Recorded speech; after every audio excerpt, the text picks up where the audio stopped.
Kung madalas kang napapadaan sa Pitwazon, Cubao, sigurado akong naagaw na din ang pansin ninyo ng malapalasyong gusali na ito. Isang palas na tahanan ng mga chocolate. Ito ang Chocolate Lover Incorporated. Sa ilang dekada, naging tahanan ito ng mga mahihilig mag-bake at mga chocolate lovers. Pero nitong nakaraan lang, may malungkot na balita ang may-ari nito. Gusto ko lang pong ipaalam sa inyo na magsasarado na po kami sa December 27, 2025. After 36 years, 3 taon ko na ho iniiyakan to. Baby ko kasi to eh. Kailangan ko na nang magsabi ng goodbye. Marami po salamat.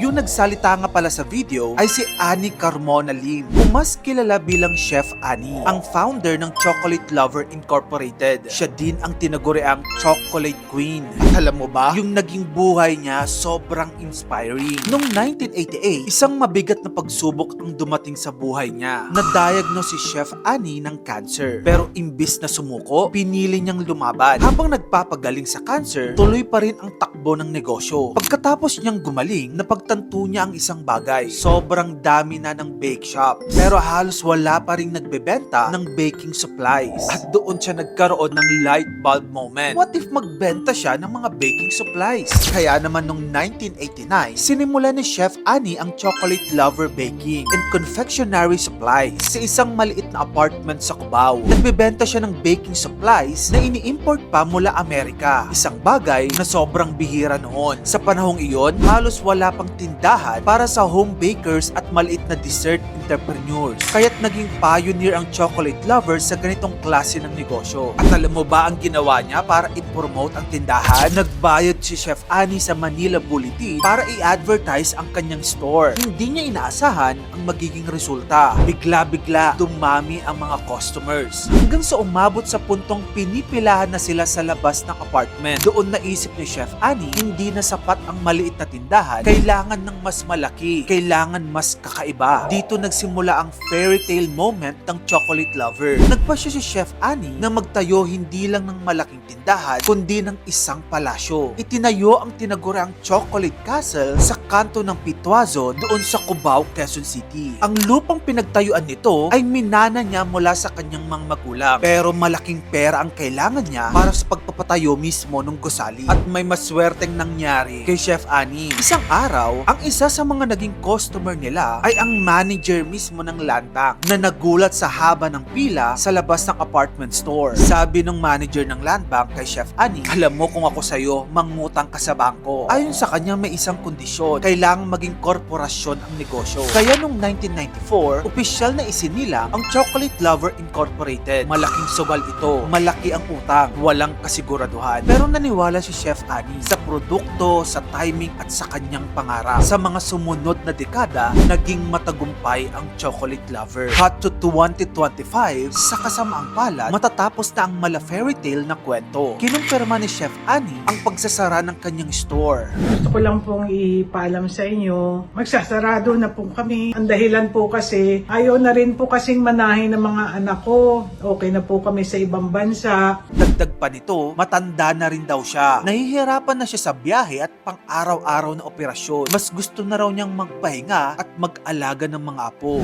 Ako naman po mag-aalaga na lang ng apo kasi matanda na rin ho ako. Hirap na ako magbiyahe-biyahe. Sa comment section nga ng kanyang post, bumuhos ang lungkot, pasasalamat at nostalgia. Maraming nagbahagi ng kwento kung paano naging malaking bahagi ang Chocolate Lover at si Chef Annie sa kanilang baking at negosyo journey. At kahit magsara na ang tindahan, iisa ang naging malinaw. Ang Chocolate Lover ay hindi lang negosyo, isa itong inspirasyon. Kung gusto mo pa ng maganda pang inspiring contents, dito lang yung sa channel ko, kaya follow ka na. Mag-subscribe ka na rin sa aking YouTube channel. Yun lang, maraming salamat sa panonood mga kamagkano.